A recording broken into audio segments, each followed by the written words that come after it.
Hey there, everybody. So a bit of an interesting episode today. Today, I'm talking to, is it Florian Mueller? Is that correct? Right. Yeah, Great. that's right. Thank you. Yeah, thank you so much for joining me today. And if you're not aware, Florian has a blog called Foss Patents, and he has really been following the Microsoft Activision Blizzard case. So just a little bit about Florian Mueller. You've contributed opinion pieces to CNN. You actively consult for Microsoft. You've consulted for Blizzard. And of course, you're most known for the Foss Patents blog, which has been closely covering this case. And you also wrote a computer book when you were 16. Is that true? Yeah, that's right. Long time ago. Yeah. What was it about? That was back in the days of Commodore home computers. Oh, wow. So those were basically times where people were switching from video game consoles like Atari 2600 to home computers because we were able to get games, quote unquote, for free by simply pirating them, by copying them. But I used that computer very much also to teach myself programming and then wrote books about programming. Oh, that's cool. What language do you code? That was really a mix of either BASIC, the built-in language of the system, which, by the way, on Commodore and Apple computers at the time was developed by Microsoft, even by Bill Gates personally to some extent, and machine language. So that was really like, yeah, back in the day, if you wanted to draw a circle on a screen in a high-level programming language like BASIC, you could really see how it gradually developed on the screen. But if you wanted to have a circle right there, you'd have to write it in machine language. That was the only reasonably fast way to get it done. What was that back with QBasic, where you had to write out the line numbers, or was it just regular BASIC once they sort of addressed that issue? It was Microsoft Basic, and indeed you had line numbers. Wow. That was the first language that I messed around coding in, so that's just sort of funny. Yeah. Anyway, I could nerd out about coding and stuff, but we're here to talk about some of your thoughts about the Activision Blizzard Microsoft merger. You have on your website, your opening sentences, I comment on intellectual property and competition issues facing the technology industry. Did I miss anything that you feel like we should disclose, or that you want to call out from your About Me section on Foss Patents? Yeah, I mean, I would just like to point out that the area in which I am working with Microsoft is really specific to issues that also affect me as an app maker.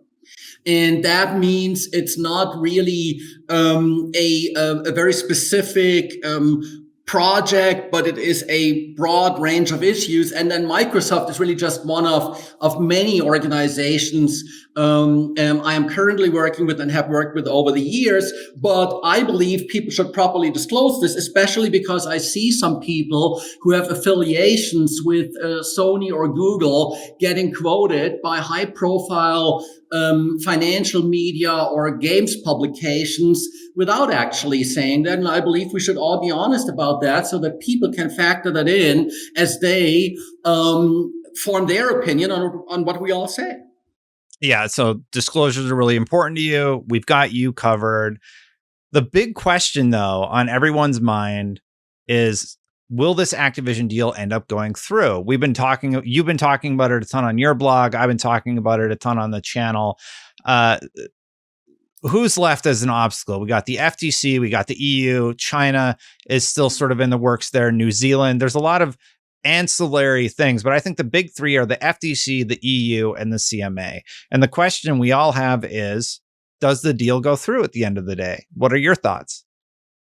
Well, especially after all the news that broke yesterday. Yeah. Where first there was that Bloomberg article on the structure of the remedies that Microsoft apparently proposed to the CMA in the UK, especially this very important aspect of them being prepared to pay for an independent, neutral third-party monitor so that the CMA wouldn't have to dedicate any of its own resources to an ongoing monitoring effort. That was the first piece of news yesterday that was interesting, followed up later by that Reuters story from Brussels where three independent anonymous sources told Reuters that the European Commission was widely expected to be willing to clear this deal without requiring a divestiture, meaning a sale of assets. They would not insist on Microsoft, for example, selling Call of Duty to someone, which would, for various reasons,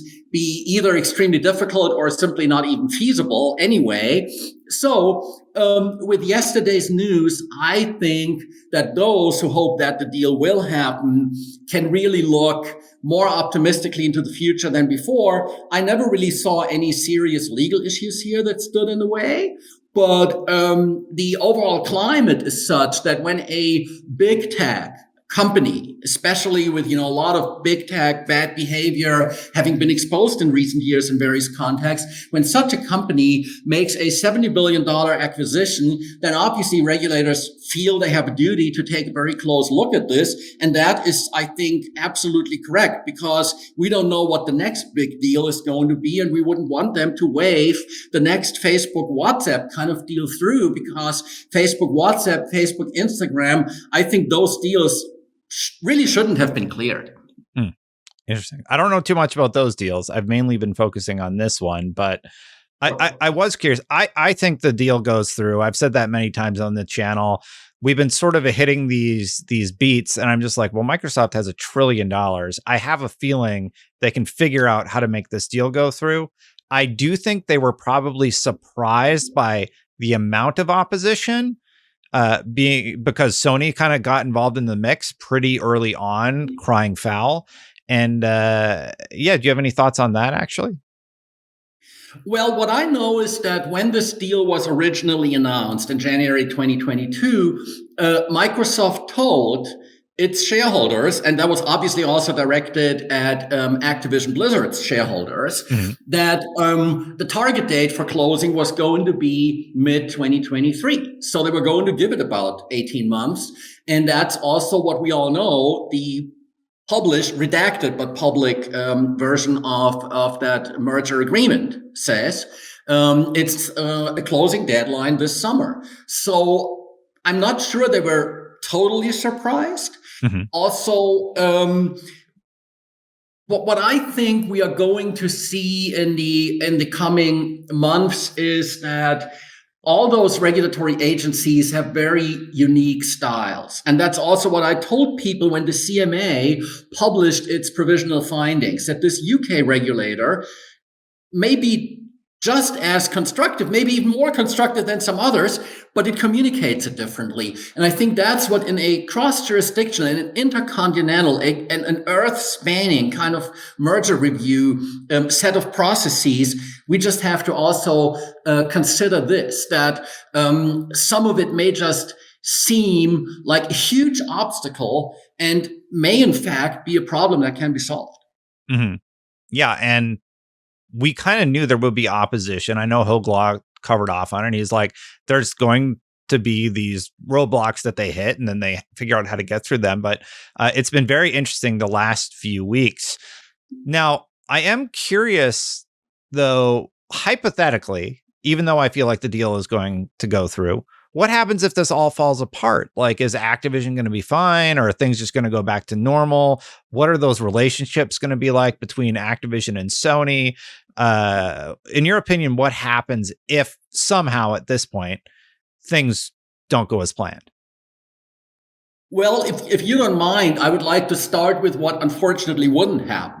Okay. And I believe it's really like an opportunity cost in a way, especially for the mobile ecosystems, because you have this Apple Google duopoly. You've got the two mobile app stores, and theoretically, of course, iOS and Android compete. But for example, I switched back. I remigrated from iOS to Android a year and a half ago, and it took me like a whole weekend, and I had to pay again for some apps and content I had purchased before.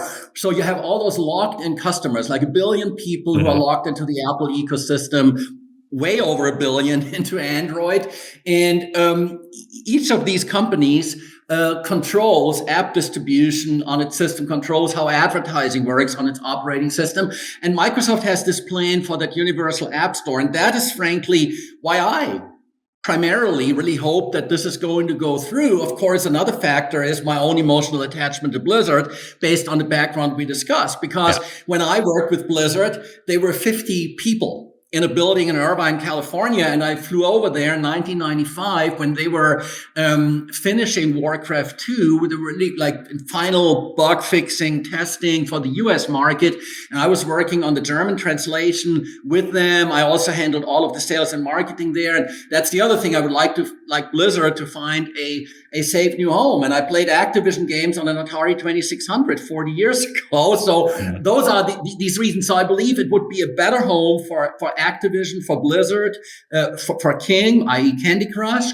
I do believe that the mobile app store situation in the current, as it currently presents itself, is not sustainable. Something has to give. And what you see happening there is that, for example, in the European Union, the lawmakers there adopted last year the Digital Markets Act, which in theory, at some point next year, will obligate Apple and Google to allow third-party app stores to compete on what should be an equal footing. And it's not going to be a small startup that's going to make that happen, that's going to suddenly get all of these people to trust a new app store, to actually use a new app store to discover new apps. We will need large players like Microsoft, maybe Amazon, these kinds of organizations to make that happen. And in order for Microsoft to be able to do that, they have to attract people to that app store. And it's not just Candy Crush. A game, by the way, where I've reached level, 1430 or so already. Oh my goodness. Beyond that, I mean, Call of Duty, for example, is another major vehicle to attract people to a mobile app store, as are, of course, some other Microsoft apps like Skype and Teams and whatever, and Outlook. So that is something that convinces me, and I would personally be extremely disheartened if that vision couldn't materialize. Now, talking about what it would mean for Activision Blizzard, and first, I mean, again, I may be a little bit biased because of this being like part of the story of my professional life, but I think it's a tremendous company. I am sure that they would have a bright future one way or the other. I'm not worried about them going down the tubes. What I do believe, though, is that for Activision Blizzard's employees, the fact that Microsoft is way more labor union friendly than other big tech companies, and even companies way smaller than Microsoft, that could be a good thing for many Activision Blizzard employees, the software testers and developers and so many other people working for their various studios and in other functions of the company. So I think there's a lot of good things that wouldn't happen. That is, my starting point, more so than I believe that any doomsday scenario would, like the sky would fall, would happen. You bring up so many interesting topics, and what you just said, when I don't remember if it was the CMA or the EU, they were expressing concerns about how Apple and Google have this huge hold on everything. And then Microsoft comes along and they say, we want to buy Activision to get in the mobile industry. And they're like, pump the brakes. Like, everybody stop everything. I'm like, wait, isn't that what you want? Don't you want another competitor in the mobile space? Anyway, that's a little bit of an aside. It's actually, I think, Destin, it's not just an aside. I really believe it is a very important point to consider. It's not really unheard of for regulators to also consider the pro-competitive benefits of a deal. Here, of course, you and I may disagree that there are any anti-competitive issues in the first place, right? But even if we believe there aren't any that need to be counterbalanced, it still is an important factor. And interestingly, a few hours ago, Microsoft made that filing in the so-called gamers lawsuit in California, which is actually more of a fee-seeking scheme for some lawyers there. And they oppose a motion for a preliminary injunction against the Activision Blizzard deal. And they attest attached a CMA document, a public CMA document to their filing, where the CMA talks about how unsustainable the situation is in those mobile ecosystems. They are working on specific legislation about that in the UK and then in the EU. As I mentioned before, they've already got it in place. In the US, they were pretty close to actually adopting something similar, the Open App Markets Act. It came out of a Senate committee vote with a 20-2 vote. It really looked like a slam dunk for adoption, but then for various political reasons, it didn't materialize before those midterm elections. So I think that is still going to be important. But talking about really what the implications would be, Sony is really a dominant market leader in consoles. And in my opinion, it would like turn competition law on its head. It would really turn competition law into anti-competition law to protect them from the kind of competition that, if it comes to worst for Sony, then maybe 1 or 2% or so of their market share might be lost to Microsoft. They might go down from, 68% to 66%. And I personally think that cannot be a reason to be concerned. Yeah, I mean, I think we're in agreement about the outcome of the case. I think it puts Microsoft and Sony closer, and I think that forces Sony to do things that are going to be beneficial for consumers. And Microsoft is already doing a lot of things that are beneficial to consumers that continue. Now, I actually want to back up your claim because I actually have the gamer's suit here. I'll just bring it up really quick. It says, the facts show why this transaction makes gaming more competitive. This is Microsoft's arguments or rebuttal that you just posted about, actually. Microsoft has made commitments and signed binding contracts that will bring Activision Blizzard games to more gamers. After the transaction, Microsoft will be more competitive with dominant market participants like Sony in console gaming and Apple and Google in mobile gaming.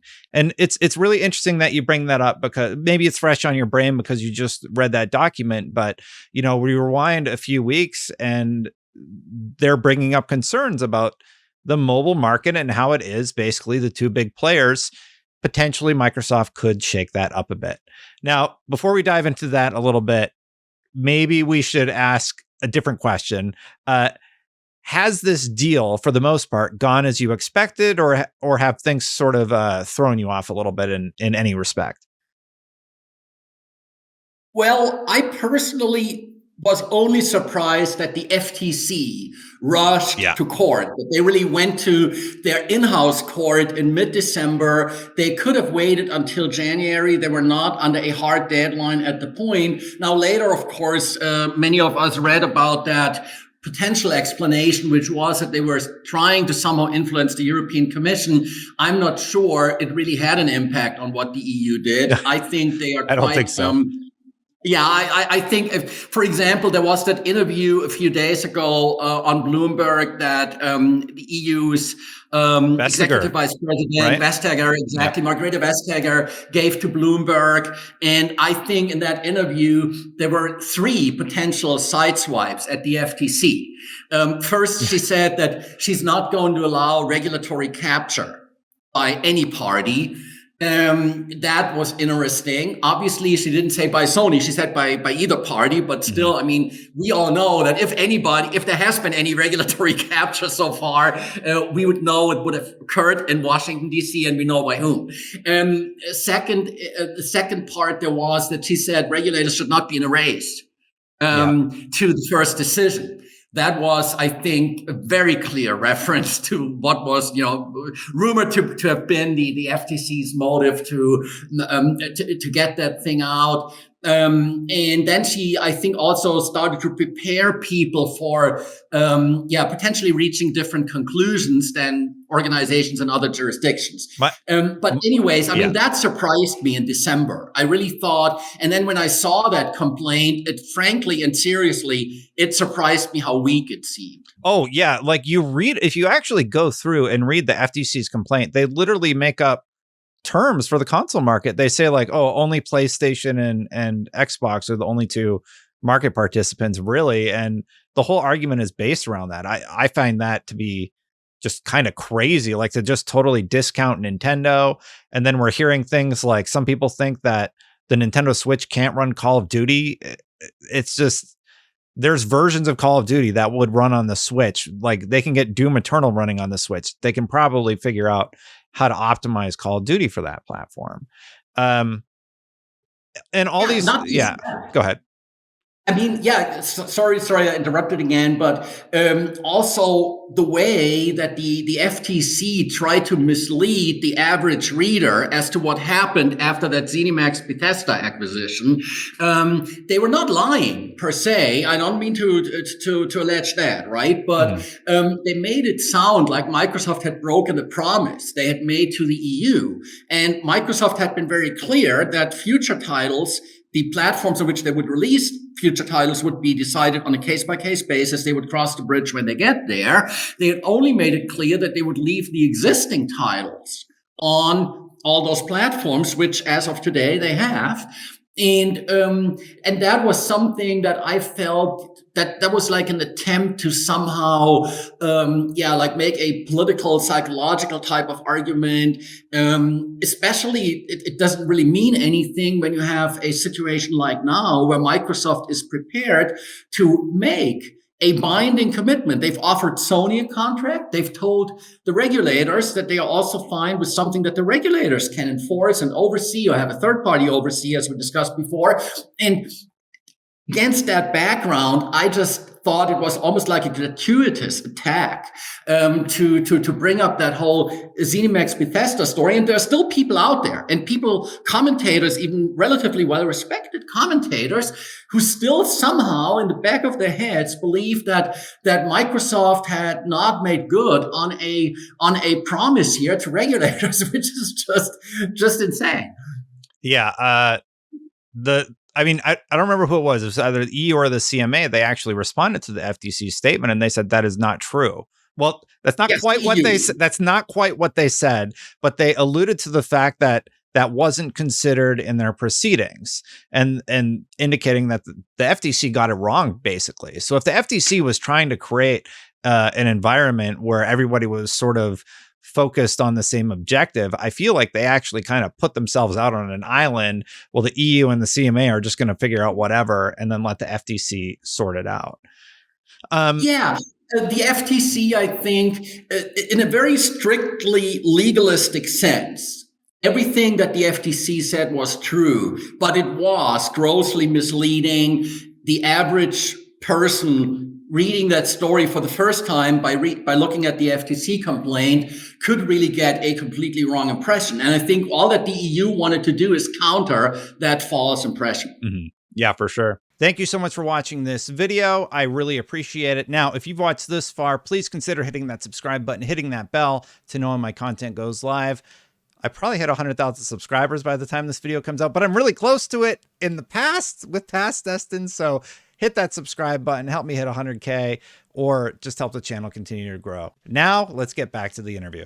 Now, we found out that Sony is going to have to turn over a ton of documents to the FTC case and basically give Microsoft a lot of information they requested. I believe it's the last 4 years of information. There is a protective order on that, but real quick, can you explain what that protective order will actually be protecting? Because even if you look at the original filing, there's documents that are protected, but we still get all that text with redactions, and like a bunch of stories came out of that information. So should we expect sort of the same thing with a synopsis at the lead and then the exhibits are redacted? What's that going to look like when those documents come into the case? Right. I mean, obviously, if they get like 1 million documents, they're not all going to show up somewhere, not even in a redacted form. But first, Microsoft's outside counsel, Microsoft's counsel of record, is now going to get all of that material. And they obviously are not allowed to disclose anything confidential to their client.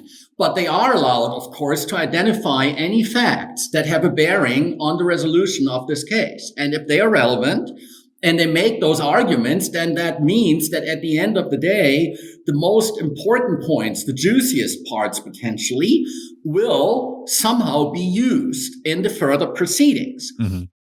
It's another question whether that trial that has been scheduled in the FTC case for August is actually going to go forward. Because if we now take like an optimistic perspective on yesterday's news and assume that by late April, the EU and the UK may have green-lighted the deal based on certain conditions, then it's quite possible that the FTC would accept the same or similar commitments and settle. They've never totally closed the door to that. They just wanted to sue at some point. But if that trial happens in August, that is in principle public proceeding. They can seal the courtroom. They can ask everybody except parties and counsel to leave for parts of the trial. Then there's also that California lawsuit, the so-called gamers lawsuit. Mm-hmm. That's going to be even more public than the FTC. And the question is, how long is that going to go? Because they're not going to give up if they don't get an injunction against the deal. They've already said in one of their recent filings that in that case, they will like shift gears and seek damages. So they're going to keep suing until they get some money out of this or lose after exhausting all appeals. That means that there are various ways in which those documents could be attached to motions, like summary judgment motions, where you ask the judge to decide something ahead of a trial, can be used, can show up during public trials where there will be depositions. So, for example, like Microsoft's counsel questioning Sony executives at such a trial as witnesses, and confronting them with some of those documents. So yes, in the short term, the protective order takes care of it. But in the long run, it's like a ticking time bomb for Sony that a lot of these things will show up. And one last point about this is that those lawyers in the California lawsuit who now will also have access to a lot of the stuff, if not all of the stuff that shows up in the FTC record, they are class action lawyers. Their business is to bring lawsuits against big companies, and Sony is more than big enough for that purpose. Mm-hmm. And if they discover anything that they believe enables them to state a claim to bring an antitrust lawsuit on behalf of other gamers, or even the same gamers, against Sony, they will do that. Mm-hmm. There already is a class action lawsuit against Sony. It's called PlayStation You Owe Us in the UK. Brought by other lawyers. There's no. I think I remember that one actually. Yeah. Yeah. Mm-hmm. Right. And I mean, I'm not taking a position on the merits of that. It's about Sony charging 30%, keeping 30% of the income of most game makers. Some game makers have apparently been able, like Activision Blizzard, to negotiate sweetheart terms. But so that is all of these risks that Sony is taking. I don't know whether they are worth it to them, but that's their decision. It's their call. I'm not running Sony. Yeah. Going back to the regulators, what do you think the key regulators, the FTC, the EU, and the CMA, what are their goals at the end of all of this? Just real quick, my opinion is the FTC, I think all of them want to look like they got one up on Microsoft. That's my take on it. I should have let you respond first. I don't mean to be leading, but I would love to hear what your opinion is on what their goals are for these proceedings. The only one of those regulators, and this is very counterintuitive since we're talking about a US merger, Microsoft and Activision both being US companies. And in the past, usually the US government was way more likely to clear those US mergers, to also give those companies backing in their overseas proceedings. And here we now have the very opposite situation. Here, I think the FTC is going to really face a serious problem with overseas regulators who are neutral in the sense that the companies are not based in their jurisdictions. If they clear the deal because they find that Microsoft's commitments are going to address consumer concerns. If that happens, again, we're talking about in the hypothetical, the decisions will be made in late April. We cannot jump the gun until the decisions have come down. Anything can happen, but I'm now like taking this optimistic perspective on it. In that case, I think even the FTC is going to have to revisit its position and may have some second thoughts. In general, what I think is the problem here is really just those mind-boggling, staggering numbers. You see Microsoft, a $1.8 trillion market cap, and the deal having a $70 billion volume. And they just feel, well, how many other deals, like, Apple having a similar market cap, even bigger. What if like Apple bought Netflix, which currently has a market cap that is not, 10 times Activision Blizzard's, maybe twice Activision Blizzard's purchase price. So that's what I think they have very much in mind. So I think they just want to show to all of those major tech companies that those deals are now going to face enormous scrutiny, that it's not going to be a cruise. It's going to be a rough ride. I think that's what is a very important factor here. Doesn't mean that anybody intends to be unfair with the FTC. Their case looks very strange in some respects, but I believe that the EU and the UK, at the end of the day, will be more pragmatic and will really look at what is the actual impact on consumers going to be. And I really liked Mrs. Vestager's interview where she said, I'm not there to sense the passion. I'm there to sense the facts. And I think that is exactly the way that regulators should approach this. But to establish the facts in such a large transaction where you have Sony apparently, having an army of lawyers, an army of economists, and various of their executives fighting against this deal and trying to somehow develop theories of harm, meaning theories under which this deal should not be allowed. All of that takes time. At the end of the day, maybe I'm too optimistic, but I do remain hopeful that everybody, even including the FTC, is really going to focus on the net effect of this and is going to find, well, first, a little more competition in that console space that actually, under traditional standards, like 5 or 10 years ago, would not have been considered a theory of harm. It would have been considered a pro-competitive fact. Yeah. Then you've got this theory of this like nascent market, whether you define it as cloud gaming, multi-game subscriptions, or a combination of both, that they really... You've got companies entering and exiting that market all the time, very large players. It's a very dynamic space. And seriously, I mean, Call of Duty, sure, it has a huge fan base, but it's not like that game or even all of Activision Blizzard's titles combined. All of those franchises have the potential to tip a market.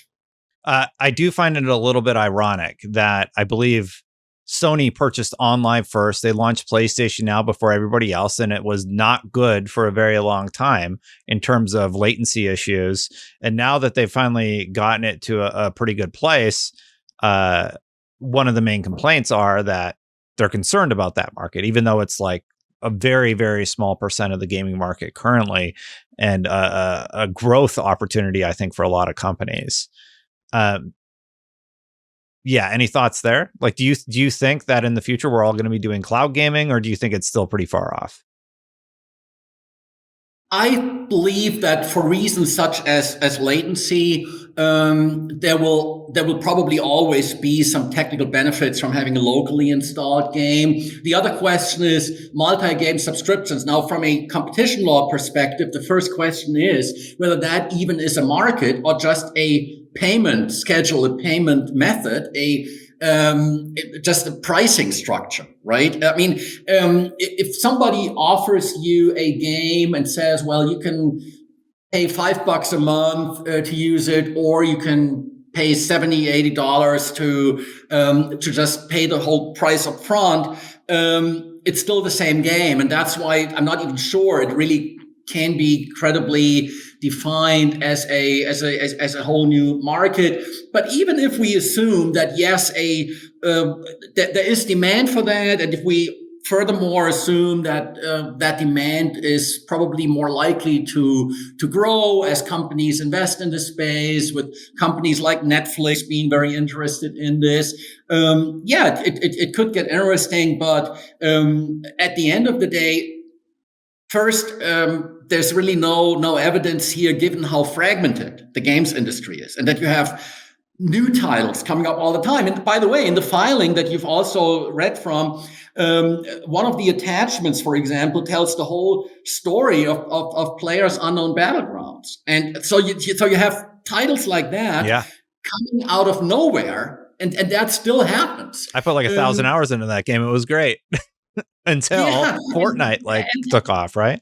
Yeah. Yes, kind of, and that is, and then to assume that if in a very fragmented industry, Microsoft acquires that company, Activision Blizzard King, that's just going to forever determine who is going to lead the market for cloud gaming and or multi-game subscriptions doesn't make sense. But even if, for the sake of the argument, we were to say, yes, we do believe that is a serious and well-founded concern, then the solution is that everybody gets access to those titles. That's why Microsoft did that Nvidia deal. And that was really one of, I think, the highlights and one of these most interesting inflection points in this whole process, because it meant that one of the three companies known to oppose the deal, Sony, Google, Nvidia, switched sides. And they didn't switch sides just because they were in principle. No, because they had their specific interests or concerns, whatever you want to call it. They were satisfactorily addressed by Microsoft through an agreement that they signed. And they just said, okay, let's do this deal. Let's do what's good for our users, for the GeForce Now user base. Let's give them access to this game. Of course, Activision Blizzard so far hasn't allowed this. So it was not about NVIDIA potentially losing something. They actually now look at this opportunity to, in fact, do something that benefits their service, but by extension benefits consumers. And that solved the problem. And I can tell you from my experience, because this is not the first merger process that I am watching closely, and I've seen some others over the past roughly 15 years. It really is very meaningful when a complainant, such as in this case NVIDIA, says, we believe our problem's been solved. And why is that so important? Because Sony argues and keeps arguing, and there are some games industry journalists who still somehow buy their arguments because I think they don't always completely understand what the legal standard really is for merger remedies. Sony comes up with all sorts of excuses for why that's not good enough. But then, with the greatest respect for Sony, and I honestly do respect them. I'm old enough to have owned a Sony Walkman at some point. You know, that was like the precursor to the iPod. And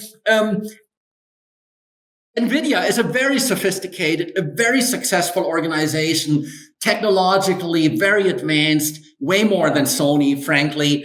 And if a company like that says, this is a workable solution, this is a reliable, dependable solution, and we signed the 10-year deal, then I consider that a very major achievement. I think that was really one of those moments during this process where, when the news broke, and I saw it on Twitter, I thought, oh wow, I mean, this is a game changer. We'll see. We're going to see it very soon. You know, you brought up Sony, so I'll ask you one of the questions we had later on. Do you think that this deal will be as devastating for Sony as they're making it out to be? Because, you know, they're making it sound like it'll be basically the end of PlayStation if the deal goes through. I think everybody agrees that's just not true. What are your thoughts, though? How bad would this be? How bad, in quotes, I say, would this be for Sony if the Activision merger were to go through? To be fair, anybody who complains over a merger is going to paint doomsday scenarios and is going to exaggerate what will happen in the worst case. In this case, to be fair, sorry to interrupt you. And to be fair, Microsoft has been doing that. They've been playing down their hand, and Sony has been, you know, making themselves look to be very vulnerable when I think most people realize they're not. But anyway, continue. Sorry to interrupt you. Yeah, I mean, for example, Microsoft is known, I read about it in the media, I didn't discuss it with them ever, to also have opposed the acquisition of ARM, which designs semiconductors, which was which is a UK company by Nvidia. Yep. And I don't know what arguments they made, but I'm sure they did not portray the consequences of the merger in the most optimistic way. So I think it's legit for Sony to overstate it within reason. The question is, have they gone beyond what is reasonable? And first, this whole notion that merger law, that antitrust law, a particular part of antitrust law here, should protect a market leader is in and of itself already at least counterintuitive. And then the question is, well, is there really a risk of Microsoft, just because of their vast resources compared to Sony, being able to just dominate consoles and cloud gaming and what have you, because of this merger combined with whatever other resources they have? It just doesn't convince me, because of course, if you come from the assumption that all that Microsoft wants is to destroy Sony, and to maybe sell consoles at huge losses and spend a whole lot of money on game development, and then make incredibly uneconomical decisions, such as keeping a title like a Call of Duty kind of title exclusive to their own platforms, or making it exclusive to their platforms, annoying huge numbers of customers who will then be angry at Microsoft, not just with respect to games, even beyond, even Windows, Office, Skype, Teams. They're going to hate it all. And that Microsoft would do this, that they would make decisions that make no economic sense.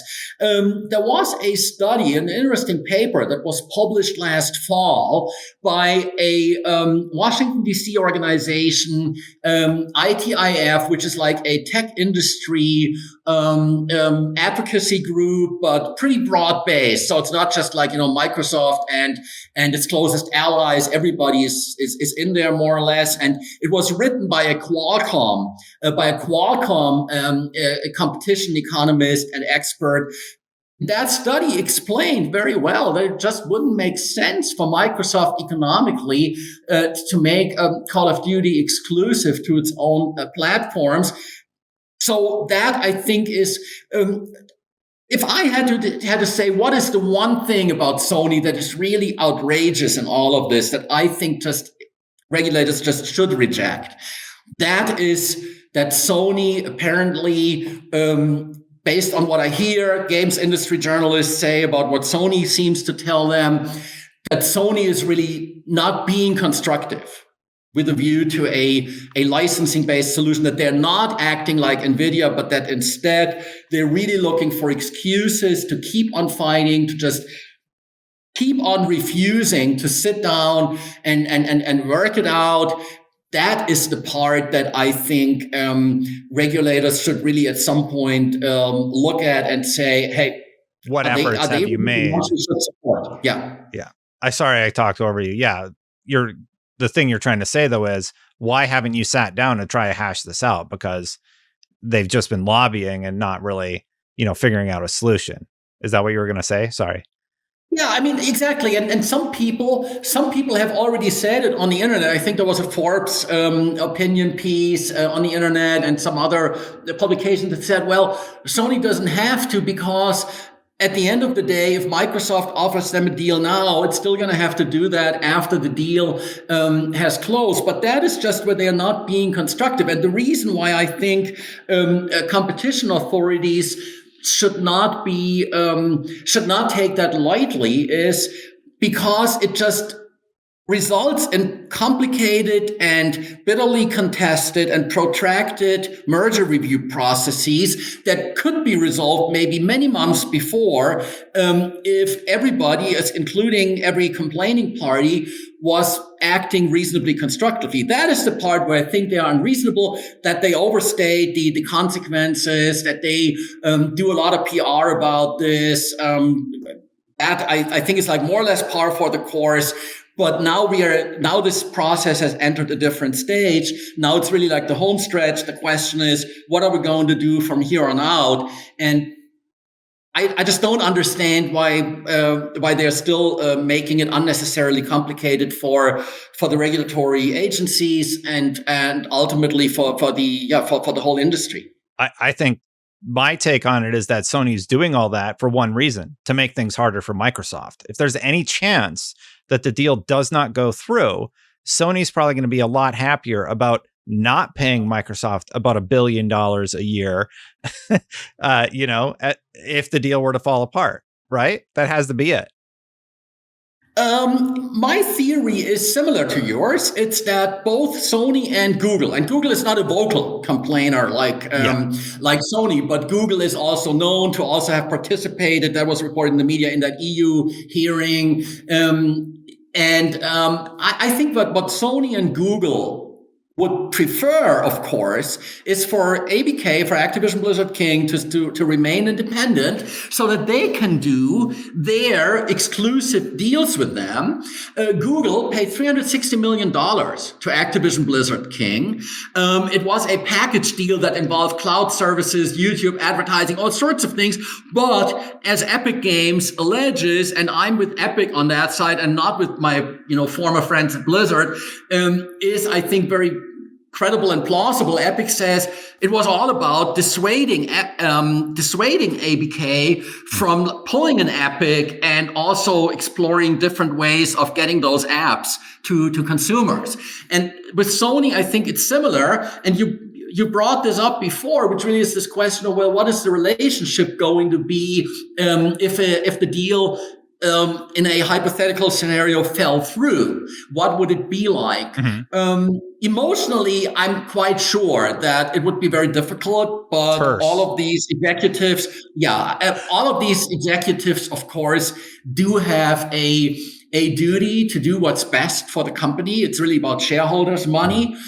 So ultimately, they would still have to explore a way forward and put the past behind them. But I think that's really what Sony would like to do, because Sony has a major competitive advantage here by virtue of its market share. It's a lot cheaper for Sony to do these exclusive deals, because doing an exclusive deal means you have to compensate somebody. You have to disincentivize that somebody makes a game available on another platform. If your platform is already by far and away the largest, then the opportunity cost for the game maker, such as ABK, from not offering content on, say, the Xbox, is relatively small compared to doing it the other way around. And I think that's really what Sony would like to be able to do, to deal with an independent Activision Blizzard King, not to necessarily make Call of Duty a PlayStation exclusive title. That might be their wet dream, but I think what they realistically think they can do are those deals where people get some goodies. They get some, they make faster progress in the game. They get some special content, those feature exclusives, those special deals, and maybe also get some titles on a PlayStation exclusive basis, even though those titles would not have a Call of Duty kind of profile. Fair point. Last one I had for you about Sony was specifically about their arguments and why was so much weight given to their statements. We first saw what they said to the Brazil authorities, because all those documents are largely open. And then that seemed to be reiterated to all the other jurisdictions.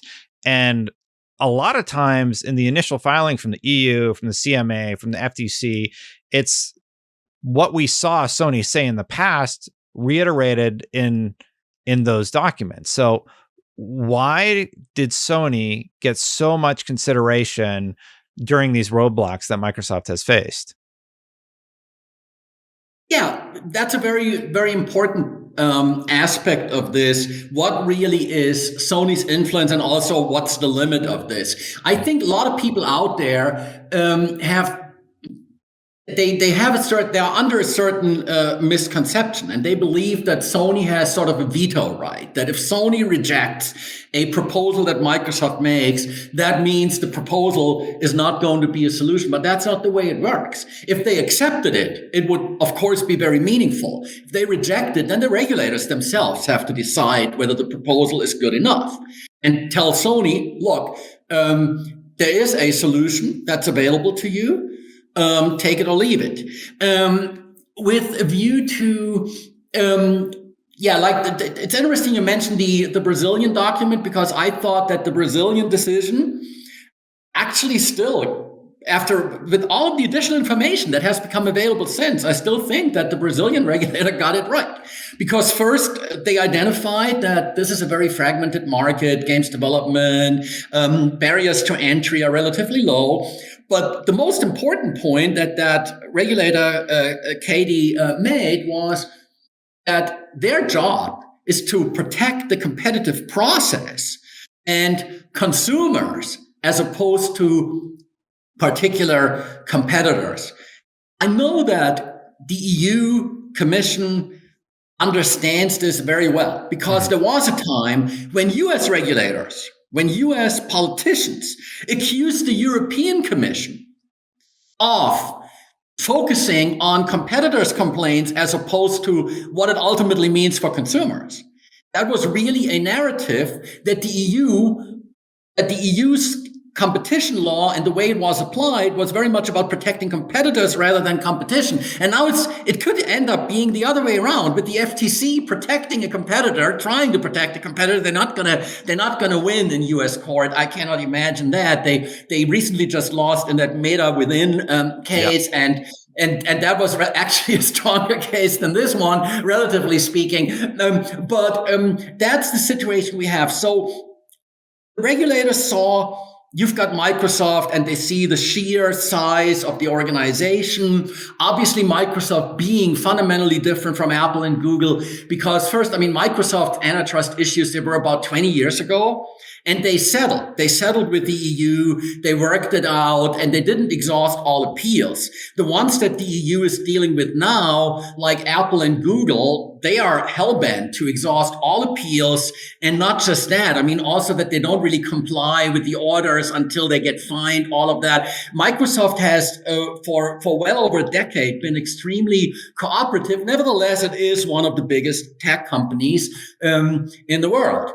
However, the problem is then that is not per se a legal criterion. If I said it on Twitter recently that if Saudi Aramco, the Saudi oil company, which has pretty much the same market cap as Microsoft, if they were to acquire Activision Blizzard, would the fact that they are worth $1.8 trillion on the stock market, would that have any bearing on the case? It obviously wouldn't. So they were all like looking for something, and then Sony volunteered those theories, some of which are really absurd, and then there are others where you say, well, they're not really strong and they don't have the facts to back this up. But the regulators needed to take it seriously. It was a question of due diligence. It was about, let's not just wave this through. There's this term under enforcement. It's that people say that in the past, regulators on both sides of the Atlantic and even in other parts of the world may have just been too permissive with a view to mergers. They may have just allowed a lot of mergers to be consummated, a lot of deals to be closed that they should have blocked because they led to market concentration, or especially to an incredible concentration of power. And that, I think, is this climate. I would say Sony's executives, Jim Ryan, those people, they've probably been reasonably effective, but it's not like anything that they've done here has been spectacular. What they benefited from was this overall big tech skeptical climate. I never thought about it that way. Sony set the basis for the regulators to create arguments to take a closer look at the complaint. That's a really interesting perspective. I hadn't thought about it that way before.